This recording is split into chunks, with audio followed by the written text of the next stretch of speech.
ಎಲ್ಲರಿಗೂ ನಮಸ್ಕಾರ. ಅರಿವಿನ ಅಂಗಳ ಯೂಟ್ಯೂಬ್ ಚಾನಲ್ಗೆ ನಿಮಗೆಲ್ಲರಿಗೂ ಆತ್ಮೀಯವಾದಂತಹ ಸ್ವಾಗತ. ನಿನ್ನೆಯ ತರಗತಿಗಳಲ್ಲಿ ಮಾದರಿ ಪ್ರಶ್ನೆ ಪತ್ರಿಕೆಗಳು, ಒಟ್ಟು 3 ಮಾದರಿ ಪ್ರಶ್ನೆ ಪತ್ರಿಕೆಗಳಲ್ಲಿ 1 ಅಂಕದ 30 ಪ್ರಶ್ನೆಗಳನ್ನ ನೋಡಿದ್ವಿ.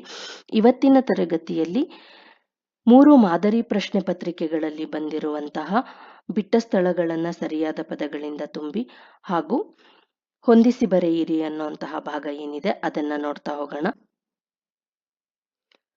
ಮೊದಲು ಬಿಟ್ಟ ಸ್ಥಳಗಳನ್ನ ಸರಿಯಾದ ಪದಗಳಿಂದ ತುಂಬಿ ಆ ಭಾಗವನ್ನ ನೋಡ್ಬಿಟ್ಟು ಆ ನಂತರದಲ್ಲಿ ಹೊಂದಿಸಿ ಬರೆಯಿರಿಯನ್ನ ನೋಡೋಣ. ಬಿಟ್ಟ ಸ್ಥಳಗಳನ್ನ ಸರಿಯಾದ ಪದಗಳಿಂದ ತುಂಬಿ ಇಲ್ಲಿ ನಿಮಗೆ ಒಟ್ಟು 5 ಪ್ರಶ್ನೆಗಳಿರುತ್ತೆ. ಪ್ರತಿಯೊಂದು ಪ್ರಶ್ನೆನೂ ಕೂಡ 1 ಅಂಕಗಳನ್ನ ಒಳಗೊಂಡಿರುತ್ತೆ. ಒಟ್ಟು 5 ಅಂಕಗಳಿಗೆ ಇದು ನಿಮ್ಗೆ ಎಕ್ಸಾಮ್ ಅಲ್ಲಿ ಬರುತ್ತೆ. ಆಪ್ಷನ್ಸ್ ಅನ್ನ ಇಲ್ಲೇ ಕೊಟ್ಟಿರ್ತಾರೆ ನಿಮ್ಗೆ, ಅದರಲ್ಲಿ ಸರಿಯಾದದ್ದನ್ನ ಆಯ್ಕೆ ಮಾಡಿ ನೀವು ಬರೀಬೇಕು. ಮೊದಲನೇ ಪ್ರಶ್ನೆ, ದುರಾಸೆಯ ಹುಡುಗನನ್ನ ನಿರಾಕರಿಸಿದವರು ಡ್ಯಾಶ್ ಅನ್ನೋದು ಪ್ರಶ್ನೆ. ಇಲ್ಲಿರುವಂತಹ ಆಯ್ಕೆಗಳಲ್ಲಿ ಇದಕ್ಕೆ ಯಾವುದು ಸರಿಯಾಗುತ್ತೆ ಅದನ್ನ ನೋಡಿ ನೀವು ಆಯ್ಕೆ ಮಾಡಿ ಬರಿಬೇಕು. ಇದಕ್ಕೆ ಸರಿಯಾದ ಉತ್ತರ ನಿಶಾ ಶರ್ಮಾ. ಎರಡನೇ ಪ್ರಶ್ನೆ, ದಣಿಗಳು ಹೂಳೆತ್ತಲು. ಎರಡನೇ ಪ್ರಶ್ನೆ, ದಣಿಗಳು ಹೊಳೆಯಲ್ಲಿ ಹೂಳೆತ್ತಲು ಸೂಚಿಸಿದ್ದು ಡ್ಯಾಶ್ ಅಂತಿದೆ. ಇಲ್ಲಿರುವಂತಹ ಆಪ್ಷನ್ ಸರಿಯಾದ ಉತ್ತರ ಕುದುಪನಿಗೆ ಹೇಳ್ತಾರೆ. ಮೂರನೇ ಪ್ರಶ್ನೆ, ಡ್ಯಾಶ್ ರವರು ಕಲಾಂ ರವರನ್ನು ಶಾಲೆಗೆ ಕಳುಹಿಸುವಂತೆ ಪ್ರೇರೇಪಿಸಿದರು. ಇದಕ್ಕೆ ಸರಿಯಾದಂತಹ ಉತ್ತರ ಶಿವಸುಬ್ರಹ್ಮಣ್ಯ ಅಯ್ಯರ್. ಅವರು ಕಲಾಂ ರವರಲ್ಲಿದ್ದ ಬುದ್ಧಿವಂತಿಕೆಯನ್ನು ನೋಡಿ ಶಾಲೆಗೆ ಕಳಿಸಿ ಅಂತ ಹೇಳ್ತಾರೆ. ನಾಲ್ಕನೇ ಪ್ರಶ್ನೆ, ಶೇಷನು ರಾಮಾಯಣದ ಕಥೆಯನ್ನ ಡ್ಯಾಶ್ನಿಗೆ ಹೇಳಿದನು. ವಾತ್ಸಾಯನನಿಗೆ ಈ ಕಥೆಯನ್ನ ಶೇಷ ಹೇಳ್ತಾನೆ. ಸರಿಯಾದಂತಹ ಉತ್ತರ ವಾತ್ಸಾಯನ. ಡ್ಯಾಶ್ ಬಾಯಿ ಚಪಲ ಜಾಸ್ತಿ ಇರುತ್ತದೆ. ಇದಕ್ಕೆ ಸರಿಯಾದಂತಹ ಉತ್ತರ ಮುದುಕರು ಅಥವಾ ವೃದ್ಧರಿಗೆ ಅಂತ ಹೇಳಿ ಇರಬೇಕಿತ್ತು. ನಿಮಗ್ ಕೊಟ್ಟಿರುವಂತಹ ಆಯ್ಕೆಗಳಲ್ಲಿ ಇದಿಲ್ಲ, ಹಾಗಾಗಿ ಸರಿಯಾದಂತಹ ಉತ್ತರ ಇದಕ್ಕೆ ಮುದುಕರಿಗೆ ಅಥವಾ ವೃದ್ಧರಿಗೆ ಬಾಯಿ ಚಪಲ ಜಾಸ್ತಿ ಇರುತ್ತದೆ ಅಂತ ಹಳ್ಳಿಯ ಚಹಾ ಹೋಟೆಲ್ಗಳು ಅನ್ನುವಂತಹ ಪಾಠದಲ್ಲಿ ಬರುತ್ತೆ, ಒಮ್ಮೆ ಗಮನಿಸಿ. ಇದು ನಿಮ್ಮ 2ನೇ ಮಾದರಿ ಪ್ರಶ್ನೆ ಪತ್ರಿಕೆಯಲ್ಲಿ ಬಂದಿರುವಂತಹ ಪ್ರಶ್ನೆಗಳು. ಮೊದಲನೇ ಪ್ರಶ್ನೆ, ಅದರಲ್ಲಿ ಮುಂಬಯಿಯ ಪ್ರಸಿದ್ಧ ನ್ಯಾಯವಾದಿಯಾದವರು ಯಾರು ಅಂತ ಹೇಳಿ. ಅದಕ್ಕೆ ಸರಿಯಾದಂತಹ ಉತ್ತರ ಫ್ಲೇವಿಯಾ. ಮುಂದಿನ ಪ್ರಶ್ನೆ, ಬದುಕು ಡ್ಯಾಶ್ ಅನ್ನು ಬಿಟ್ಟು ಇರುವುದಿಲ್ಲ. ಬದುಕು ಭಾಷೆಯನ್ನು ಬಿಟ್ಟು ಇರುವುದಿಲ್ಲ ಅನ್ನುವಂತಹದ್ದು ಸರಿಯಾದ ಉತ್ತರ. ವಿಜ್ಞಾನದ ಅಡಿಪಾಯವೇ ಡ್ಯಾಶ್ ಅನ್ನುವಂತಹದ್ದು. ಇದಕ್ಕೆ ಸರಿಯಾದಂತಹ ಉತ್ತರ ಪ್ರಶ್ನೆ ಕೇಳುವುದು. ಮುಂದಿನ ಪ್ರಶ್ನೆ, ಕನ್ನಡವು ಕಸ್ತೂರಿಯಲ್ಲವೇ ಎಂದವರು. ಈ ಮಾತನ್ನ ಯಾರು ಹೇಳಿದ್ರು ಅಂತ ಹೇಳಿ ಮನೋರಮೆ ಹೇಳುವಂತಹ ಮಾತು ಇದು. ಮುಂದಿನ ಪ್ರಶ್ನೆ, ಕಲಿಯುಗದ ಅಮೃತ ಡ್ಯಾಶ್ ಅಂತ ಇದೆ. ಕಲಿಯುಗದ ಅಮೃತ ಅಂತ ಹೇಳಿ ಯಾವುದು ಕರೆಸ್ಕೊಳ್ಳುತ್ತೆ ಅಂದ್ರೆ ಚಹಾ. ಈ ಪ್ರಶ್ನೆಗಳು ಏನಿದಾವೆ ಇವು ನಿಮ್ಮ 3ನೇ ಮಾದರಿ ಪ್ರಶ್ನೆ ಪತ್ರಿಕೆಯಲ್ಲಿ ಬಂದಿರುವಂತಹ ಪ್ರಶ್ನೆಗಳು. ಅದರಲ್ಲಿ ಮೊದಲನೇ ಪ್ರಶ್ನೆ, ಅದೃಷ್ಟದ ಪ್ರಶ್ನೆ ಬಂದಾಗ ಲೇಖಕಿಗೆ ನೆನಪಾಗುವುದು. ಅದೃಷ್ಟ ಅನ್ನೋ ಪ್ರಶ್ನೆ ಬಂದಾಗ ಲೇಖಕಿಗೆ ತಕ್ಷಣ ನೆನಪಾಗುವಂತಹ ವ್ಯಕ್ತಿ ಯಾರು ಅಂತ ಅಂದ್ರೆ ಅದು ಸೀತಾ. ಮುಂದಿನ ಪ್ರಶ್ನೆ, ದಣಿಗಳ ಮನೆಯ ಪಕ್ಕದಲ್ಲಿ ಹರಿಯುತ್ತಿದ್ದ ಹೊಳೆ ಯಾವುದು, ಅಥವಾ ಹೊಳೆ ಡ್ಯಾಶ್ ಅಂತ ಕೇಳಿದ್ದಾರೆ. ದಣಿಗಳ ಮನೆ ಪಕ್ಕದಲ್ಲಿ ಯಾವ ನದಿ ಹರಿತಾ ಇತ್ತು ಅಂದ್ರೆ ಶಾಂಭವಿ ನದಿ ಹರಿತಾ ಇತ್ತು. ಮುಂದಿನ ಪ್ರಶ್ನೆ, ಡ್ಯಾಶ್ ವಿಜ್ಞಾನದ ಅಡಿಪಾಯವೆಂಬುದು ಕಲಾಂ ರವರ ಅಭಿಪ್ರಾಯವಾಗಿತ್ತು. ಈ ಪ್ರಶ್ನೆಯನ್ನ ಗಮನಿಸಬೇಕು ನೀವು. ಈ ಪ್ರಶ್ನೆ ಈಗಾಗಲೇ ಒಂದ್ಸಲ ರಿಪೀಟ್ ಆಗಿದೆ. ಪ್ರಶ್ನೆ ಕೇಳುವುದು ವಿಜ್ಞಾನದ ಅಡಿಪಾಯ ಅಂತ ಹೇಳಿ ಕಲಾಂ ಅವರು ಹೇಳ್ತಾರೆ, ಹಾಗಾಗಿ ಇದು ತುಂಬಾ ಇಂಪಾರ್ಟೆಂಟ್ ಪ್ರಶ್ನೆ ಆಗುತ್ತೆ, ನೆನಪಿರ್ಲಿ. ಮುಂದಿನ ಪ್ರಶ್ನೆ, ಈ ಪ್ರಶ್ನೆನೂ ಕೂಡ ಈಗಾಗಲೇ 2ನೇ ಮಾದರಿ ಪ್ರಶ್ನೆ ಪತ್ರಿಕೆಯಲ್ಲಿ ರಿಪೀಟ್ ಆಗಿತ್ತು. ಕನ್ನಡವು ಕಸ್ತೂರಿಯಲ್ಲವೇ ಎಂದವರು ಯಾರು ಅಂತ ಹೇಳಿ, ಅದು ಮನೋರಮೆ. ಹಾಗೆಯೇ ಮುಂದಿನ ಪ್ರಶ್ನೆ, ಡ್ಯಾಶ್ ಎಂಬುದು ಹಳ್ಳಿಯ ಚಹಾ ಹೋಟೆಲ್ನ ಹೆಸರು. ಇದಕ್ಕೆ ಸರಿಯಾದಂತಹ ಉತ್ತರ ಚಂದ್ರಭವನ ಅಂತ ಹೇಳಿ. ಇದಕ್ಕೆ ಸಂಬಂಧಪಟ್ಟಂತಹ ಪ್ರಶ್ನೆ ಕೂಡ ಬೇರೆ ರೀತಿಯಲ್ಲಿ ಬಂದಿದೆ. ಅಂದ್ರೆ ಹಳ್ಳಿಯ ಚಹಾ ಹೋಟೆಲ್ಗಳು ಆ ಪಾಠ ಭಾಗದಿಂದಲೇ ತೆಗೆದಿರುವಂತಹ ಇನ್ನೊಂದು ಪ್ರಶ್ನೆ ಈಗಾಗಲೇ ಹಿಂದೆ ಬಂದಿದೆ ನಿಮಗೆ. ಕಲಿಯುಗದ ಅಮೃತ ಯಾವುದು ಅನ್ನೋ ಪ್ರಶ್ನೆ ಬಂದಿತ್ತಲ್ಲ, ಚಹಾ ಅಂತ ಉತ್ತರ ಇತ್ತು. ಅದೇ ಪಾಠದಿಂದ ತೆಗೆದಿರುವಂತಹ ಇನ್ನೊಂದು ಪ್ರಶ್ನೆ ಇದು.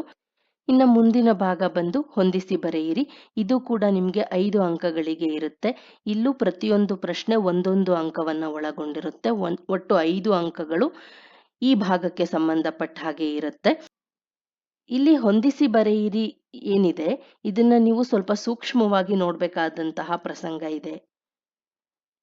ಲೇಖಕರು ಮತ್ತೆ ಅದಕ್ಕೆ ಸಂಬಂಧಪಟ್ಟಿರುವಂತಹ ಆಪ್ಷನ್ ಏನು ನಿಮಗೆ ಇರುತ್ತೆ, ಅದರಲ್ಲಿ ನೇರವಾಗಿ ನಿಮಗೆ ಕೆಲವೊಂದು ಅವ್ರು ಬರ್ದಿರುವಂತಹ ನಿಮ್ಮ ಪಠ್ಯಪುಸ್ತಕದ ಟೈಟಲ್ಗಳೇನಿದೆ ಅದನ್ನೇ ಕೊಟ್ಟಿರ್ತಾರೆ, ಶೀರ್ಷಿಕೆಗಳನ್ನ. ಕೆಲವೊಂದ್ಸಲ ಕವಿಕಾವ್ಯ ಪರಿಚಯದಲ್ಲಿರುವಂತಹ ಅವರ ಕೃತಿಗಳನ್ನ, ಅವರ ನಿರ್ದಿಷ್ಟ ಕೃತಿಗಳನ್ನ ಆಧರಿಸಿ ಪ್ರಶ್ನೆ ಕೇಳಿರೋ ಅಂತಹದ್ದು ಇದೆ. ಅದ್ರ ಜೊತೆಗೇನೆ ಆ ವ್ಯಕ್ತಿ ಸಾಹಿತ್ಯದ ಯಾವ ಸ್ವರೂಪದಲ್ಲಿ ಕೆಲಸ ಮಾಡಿದ್ದಾರೆ ಅನ್ನೋದನ್ನ ಕೂಡ ಸೇರಿಸಿರೋದಿದೆ. ಹಾಗಾಗಿ ಕವಿಕಾವ್ಯ ಪರಿಚಯವನ್ನ ನೀವು ಓದಲೇಬೇಕಾಗುತ್ತೆ. ಅದರಲ್ಲಿರುವಂತಹ ಮುಖ್ಯವಾದ ಅಂಶಗಳನ್ನ ನೆನ್ಪಿಟ್ಕೊಳ್ಳೇಬೇಕಾಗುತ್ತೆ. ಅದು ಗೊತ್ತಿದ್ದಾಗ ಮಾತ್ರ ಹೊಂದಿಸಿ ಬರೆಯಿರಿಯನ್ನ ಕರೆಕ್ಟ್ ಆಗಿ ಮಾಡೋದಕ್ಕೆ ಸಾಧ್ಯ ಆಗುತ್ತೆ. ಯಾವ್ದಾದ್ರೂ ಒಂದು ಆಪ್ಷನ್ ತಪ್ಪಾಯ್ತು ಅಂತ ಅಂದ್ರೂ ತಪ್ಪಾಗೋ ಸಾಧ್ಯತೆಗಳಿರುತ್ತೆ. 2-3 ತಪ್ಪಾಗುತ್ತೆ. ಹಾಗಾಗಿ ಸರಿಯಾಗಿ ನೋಡ್ಕೊಂಡೋಗಿ. ತುಂಬಾ ಈಸಿಯಾಗಿ ಸ್ಕೋರ್ ಮಾಡಬಹುದು, ಆದ್ರೆ ಅದಕ್ಕೆ ನಿರ್ದಿಷ್ಟತೆ ಅನ್ನೋದಿರ್ಬೇಕು. ಹಾಗಾಗಿ ಈ ಭಾಗವನ್ನ ಸ್ವಲ್ಪ ಸರಿಯಾಗಿ ನೋಡ್ಕೊಂಡು ಹೋಗಿ. ಇದೆಲ್ಲ ನಿಮ್ದು ಕ್ವಶನ್ ಪೇಪರ್ ಅಲ್ಲಿ ಏನ್ ಪ್ರಶ್ನೆ ಇದೆ ಆ ರೀತಿಯಾಗಿ ಕೊಟ್ಟಿರೋ ಅಂತಹ ಪ್ರಶ್ನೆ ಇದು.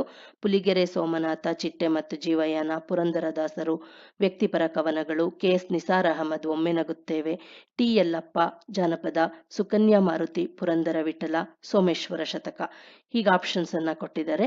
ಇದನ್ನ ಸರಿಯಾಗಿ ಹೊಂದಿಸಿ ಬರೆಯುವಂತಹ ಕ್ರಮ ಏನು ಅಂತ ಹೇಳಿ ನೋಡಿದಾಗ ಅದು ಈ ರೀತಿಯಾಗಿರುತ್ತೆ.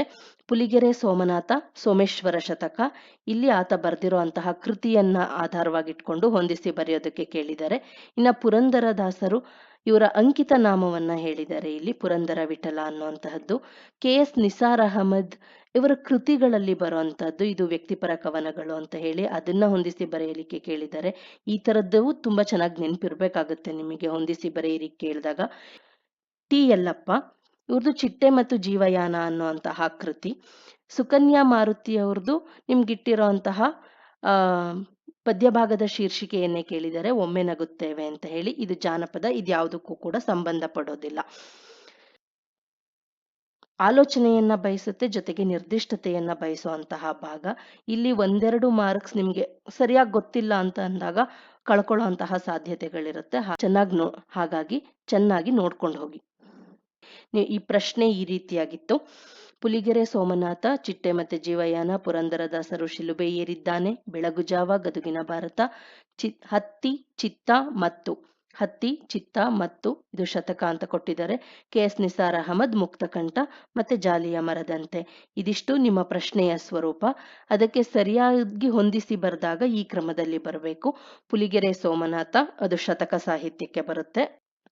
ಪುರಂದರದಾಸರು ಹಿಂದಿನ ಪ್ರಶ್ನೆ ಪತ್ರಿಕೆಯಲ್ಲಿ ಇಲ್ಲಿ ನಿಮಗೆ ಪುರಂದರ ವಿಠಲ ಅನ್ನುವಂತಹದ್ದನ್ನ ಅವರ ಅಂಕಿತ ನಾಮವನ್ನ ಕೇಳಿದ್ರು. ಈಗ ಇಲ್ಲಿ ಜಾಲಿಯ ಮರದಂತೆ ಅಂತ ಹೇಳಿ ನಿಮಗೇನು ಪದ್ಯಭಾಗ ಇಟ್ಟಿದ್ದಾರೆ ಅದರ ಶೀರ್ಷಿಕೆಯನ್ನ ಕೇಳಿದ್ದಾರೆ. ಬೆಳಗು ಜಾವ ಇದೊಂದು ಮುಕ್ತಕಂಠ ಸಾಹಿತ್ಯದ ಪ್ರಕಾರವನ್ನ ಕೇಳಿದ್ದಾರೆ. ಇಲ್ಲಿ ಹತ್ತಿ ಚಿತ್ತ ಮತ್ತು ಇಲ್ಲಿ ಚಿಟ್ಟೆ ಮತ್ತು ಜೀವಯಾನ ಅನ್ನುವಂತಹದ್ದು, ಇದು ಕೂಡ ಹಿಂದಿನ ಮಾದರಿ ಪ್ರಶ್ನೆ ಪತ್ರಿಕೆಯಲ್ಲಿ ಬೇರೆ ತರದಲ್ಲಿ ರಿಪೀಟ್ ಆಗಿದೆ. ಯಲ್ಲಪ್ಪ ಅವ್ರನ್ನ ಕೇಳಿ ಅದನ್ನ ಹೊಂದಿಸಿ ಬರೆಯಿರಿಗೆ ಕೇಳಿದ್ದಾರೆ. ಆದ್ರೆ ಇಲ್ಲಿ ಅವರ ಕವನದ ಶೀರ್ಷಿಕೆಯನ್ನೇ ಕೊಟ್ಬಿಟ್ಟು ಅದಕ್ಕೆ ಹೊಂದಿಸಿ ಬರೀಲಿಕ್ಕೆ ಕೇಳಿದ್ದಾರೆ. KS ನಿಸಾರ್ ಅಹಮದ್, ಶಿಲುಬೆ ಏರಿದ್ದಾನೆ, ಇದು ಕೂಡ ನಿಮ್ಮ ಪದ್ಯ ಭಾಗದ ಶೀರ್ಷಿಕೆಯನ್ನೇ ಕೇಳಿದ್ದಾರೆ. ಹಿಂದಿನ ಪ್ರಶ್ನೆ ಪತ್ರಿಕೆಯಲ್ಲಿ KS ನಿಸಾರ್ ಅಹಮದ್ ಅವರಿಗೆ ಸಂಬಂಧಪಟ್ಟ ಹಾಗೆ ಅವ್ರ ಸಾಹಿತ್ಯ ಪ್ರಕಾರವೊಂದನ್ನ ಕೊಟ್ಟು, ಸಾಹಿತ್ಯ ಕೃತಿಯೊಂದನ್ನ ಕೊಟ್ಟು ಹೊಂದಿಸಿ ಬರೀಲಿಕ್ಕೆ ಕೇಳಿದ್ದಾರೆ. ರಿಪೀಟ್ ಆಗಿದೆ ಎಷ್ಟೋ ಪ್ರಶ್ನೆಗಳು ನೋಡಿ. ಇಲ್ಲಿ ಪುಲಿಗೆರೆ ಸೋಮನಾಥ, ಪುರಂದರದಾಸರು, KS ನಿಸಾರ್ ಅಹಮದ್, ಹತ್ತಿ ಚಿತ್ತ ಮತ್ತು ಇದೆಲ್ಲವೂ ಪುನಃ ರಿಪೀಟ್ ಆಗಿದೆ. ಆದ್ರೆ ಇಲ್ಲಿ ಕೊಟ್ಟಿರುವಂತಹ ಆಪ್ಷನ್ಗಳಲ್ಲಿ ಸ್ವಲ್ಪ ಬದಲಾವಣೆಯನ್ನ ಮಾಡ್ಕೊಂಡಿದ್ದಾರೆ. ಎಲ್ಲಾ ವಿಚಾರಗಳನ್ನ ಸೂಕ್ಷ್ಮವಾಗಿ ತಿಳ್ಕೊಂಡು ಹೋಗಿ.